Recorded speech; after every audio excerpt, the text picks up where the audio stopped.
میں درد ہے، دونوں پاؤں میں سوجن بھی بہت زیادہ رہتی ہے، شوگر بھی ہے، آرتھرائٹس بھی ہے، لیکن ڈاکٹر کی ابھی تک ادویات نہیں دی۔ السلام علیکم ورحمۃ اللہ وبرکاتہ۔ وعلیکم السلام عظیم صاحب، کیا حال ہے؟ ٹھیک ہو؟ الحمدللہ میں خیریت سے، آپ ٹھیک ہیں؟ ہاں جی، آپ برا نہ بنائیں تو ایک بات بولوں؟ بالکل بات کیجیے، فرمائیے۔ آپ کیا کھاتے ہیں ہمیں بھی وہ بتائیں نا۔ کھانے کی تو سبحان اللہ کی اتنی نعمتیں اس ملک کے اندر، کون سی نعمتیں جو یہاں نہیں ہیں؟ اب یہ ایک سمجھنے کی بات ہے کہ کون سے وقت میں کیا کھانا ہے، کیا کھانا ہے، ہاں کس وقت میں کیا کھانا ہے، یہ ہے کمال کی بات۔ ویسے تو سارے جو نعمتیں کھاتے ہیں ہم بھی وہ کھاتے ہیں، لیکن یہ ضرور ہے کہ یہ مجھے معلوم ہے کہ کس وقت میں نے کیا کھایا، اس کے بعد مجھے کیا کھانا ہے، یا میں نے کیا کھانا ہے تو اس کے ساتھ کیا چیز استعمال کرنی ہے۔ الحمدللہ، بس یہ کوشش کرتا ہوں سمجھانے کی بھی اور بتانے کی بھی سب کو، کہ بھائی سمجھ جائیں کہ اصل ہے غذا کا کمبینیشن۔ اور یقین جانیے کہ طب نبوی صلی اللہ علیہ وسلم، جو نبی صلی اللہ علیہ وسلم کی زندگی ہے، اس کے اندر نبی صلی اللہ علیہ وسلم کے جو علاج بالغذا کا استعمال ہے، اس کے اندر صرف کمبینیشن ہے۔ یہ نہیں کہ دیکھیں نا، اگر کھجور کھا رہے ہیں تو کھجور کے ساتھ ککڑی کا استعمال کر رہے ہیں، کھجور کے ساتھ پنیر کا استعمال کر رہے ہیں، کھجور کے ساتھ ککڑی کا استعمال کر رہے ہیں، کھجور کے ساتھ خربوزے کا استعمال کر رہے ہیں، اسی طریقے سے گوشت کھا رہے ہیں تو گوشت کے ساتھ جو ہے کدو کا استعمال کر رہے ہیں۔ یعنی کہ کوشش یہ ذہن میں رکھیں ہمیشہ کہ کمبینیشن سے مراد یہ ہوتی ہے کہ گرم غذا کے ساتھ ٹھنڈی غذا۔ اچھا اس میں کیا ہے، ہمارے بچے کیا کرتے ہیں، پیزا کھا رہے ہیں اور پیزے کے ساتھ کولڈ ڈرنک۔ اب یہ میچ نہیں کرتی۔ اگر پیزا کھاتے ہیں، کبھی انسان ہے پیزا، آپ مجھے کہیں کہ آپ حکیم صاحب کبھی پیزا نہیں کھاتے، ایسا نہیں ہے، میں بھی کھا لیتا ہوں، لیکن اب میں اس کے ہاضمے کے جو ہے نا کوئی صورت کرنی پڑتی ہے۔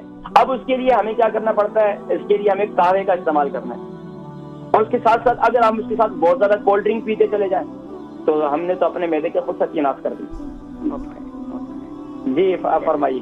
ہاں جی، میری 2-3 باتیں ہیں۔ ایک تو ہے کہ میرے جو گھٹنے ہیں نا، ان میں درد ہے۔ اچھا، گھٹنوں میں درد ہے۔ کتنی عمر ہے آپ کی؟ 55۔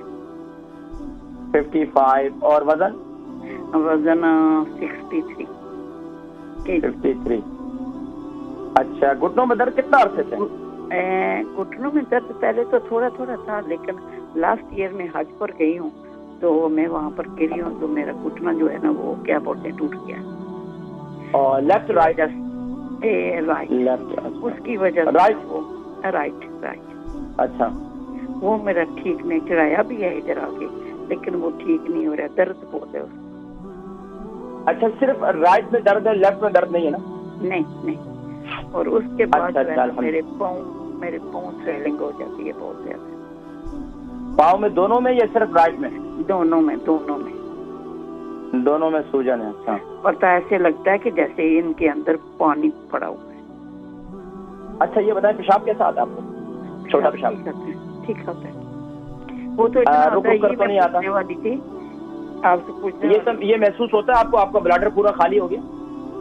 ہاں وہ بھی ہے، لیکن اتنا جلدی مجھے پیشاب آتا ہے نا کہ میں کچھ بتا نہیں سکتی۔ یہی میں پوچھ رہی تھی کہ کیا کوئی چیز کھانے کے لیے کہ مجھے پیشاب نہ رہتا ہے۔ شوگر کی بھی بیماری اس کی وجہ سے ہو سکتا ہے۔ کیا بتایا آپ نے؟ شوگر بھی ہے نا؟ اچھا، شوگر بھی ہے۔ اچھا، اس کی وجہ سے پیشاب زیادہ آتا ہے؟ یہ بھی ہو سکتا ہے۔ ٹھیک ہے، شوگر کتنا عرصے سے؟ شوگر تو میری زندگی کے ساتھ ہے تقریباً 29 کلو۔ اللہ اکبر، اللہ اکبر۔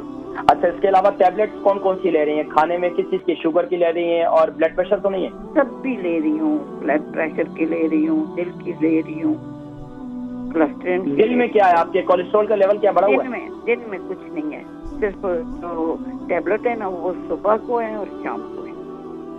اچھا۔ اور دن کو بلڈ پریشر کی لے رہی ہیں، شوگر کی لے رہی ہیں اور کولیسٹرول کی بھی لے رہی ہیں؟ وہ بھی لے رہی ہوں، کڈنی کی لے رہی ہوں۔ ارتھرائٹس تو نہیں ہے اس کے علاوہ؟ ارتھرائٹس بھی ہے، لیکن اس کی نہیں دے رہے ڈاکٹر۔ وہ کہتے ہیں کہ اگر ہم نے ارتھرائٹس کی بھی دے دی تو کوئی سائڈ افیکٹ نہ ہو جائے۔ بس آپ بالکل فکر نہ کریں، انشاءاللہ میں ذکر کرتا ہوں۔ ہماری بہن تھی مسز یاسین، گھٹنوں کے میں درد ہے اور ماشاءاللہ حج پر تشریف لے گئی تھی تو وہاں گر گئی تھی، تو اس کے بعد جو ہے اب بہت زیادہ گھٹنے میں درد ہے رائٹ میں، اور دونوں پاؤں میں سوجن بھی بہت زیادہ رہتی ہے، شوگر بھی ہے، آرتھرائٹس بھی ہے، لیکن ڈاکٹر کی ابھی تک ادویات نہیں دی. تو سب سے بہترین چیز جو ہے میتھی دانہ. اکثر کو میں میتھی دانہ بتلاتا ہوں تو بس آپ یہ سوچتے ہیں کہ یار یہ میتھی دانہ ہر ایک کو بتلاتے ہیں، حالانکہ یہ میتھی دانہ بہت مفید ہے اور بہت آسان علاج بھی ہے. اور اس کا طریقہ کار یہ ہے کہ آپ جو ہے اس کا پیسٹ بنا لیں، اس کو یعنی کہ آپ اس کو گرائنڈ کر لیں.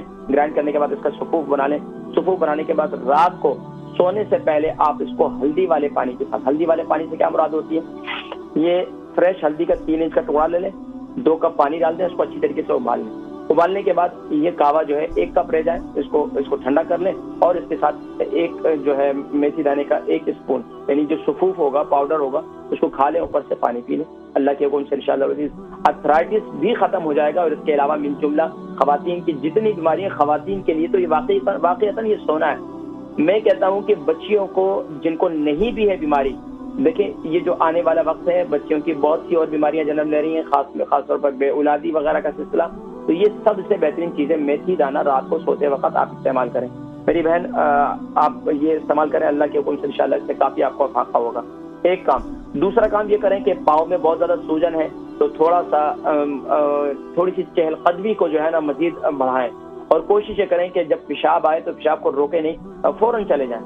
پیشاب بھی بہت زیادہ آتا ہے تو اس کے لیے کیا کریں، بہترین چیز یہ کہ رات کو سوتے وقت مثال کے طور پر ہفتے میں 4 دن آپ میتھی دانہ استعمال کر رہے ہیں اور 2 دن یعنی کہ ویک میں رکھ لیں کہ جس میں آپ انار کی جو چھلکا ہے اس کو گرائنڈ کر لیں. انار کا چھلکا بہت آسان ہے، انار کے چھلکے بازار انار ملتے ہیں، انار کھا لیں اور اس کا جو چھلکا ہے اس کو ڈرائی کر لیں اوون کے اندر، چھوٹے چھوٹے پیسز کر کے اس کو اوون کے اندر ڈرائی کر لیں. ڈرائی کرنے کے بعد اس کا پاؤڈر بنا لیں. پاؤڈر بنانے کے بعد 1 چمچ جو ہے رات کو سوتے وقت ہلدی والے پانی کے ساتھ کھا لیں. اللہ کے حکم سے انشاءاللہ مسانے کی، بلاڈر کی جتنی تکلیفیں ہیں، پیشاب کی جتنی تکلیفیں ہیں انشاءاللہ سے سب ختم ہو جائیں گی انشاءاللہ.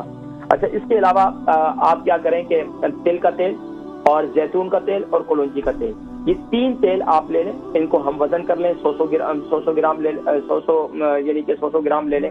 اور اس میں کیا نام ہے، آپ ان کو اس کو استعمال جب کریں گے تو اس وقت تھوڑا سا اس کو گرم کر کے استعمال کریں. یعنی کہ استعمال کیسے کرنے کہ آپ کے جو جہاں گھٹنوں میں درد رہتا ہے، جوڑوں میں درد رہتا ہے، رات میں خاص طور پر سونے سے پہلے ان جگہوں کا مساج کر کے سو جائیں تو انشاءاللہ اس سے کافی فائدہ ہوگا. دوسرا کام یہ کریں کہ جب آپ نے بات کرنا ہوتا ہے، جس دن آپ نے بات کرنا ہے، بات کرنے سے پہلے اپنی باڈی پر 1-1.5 گھنٹہ پہلے جو ہے اچھی طرح تیل لگا لیں. یہی تینوں تیل جو مکس کیے ہوں گے یہ پورے جسم پر لگا لیں تو اس سے انشاءاللہ آپ کے جسم کے تمام درد وغیرہ، جوڑوں میں تکلیف وغیرہ اللہ کے حکم سے انشاءاللہ اس میں کافی فائدہ ہوگا.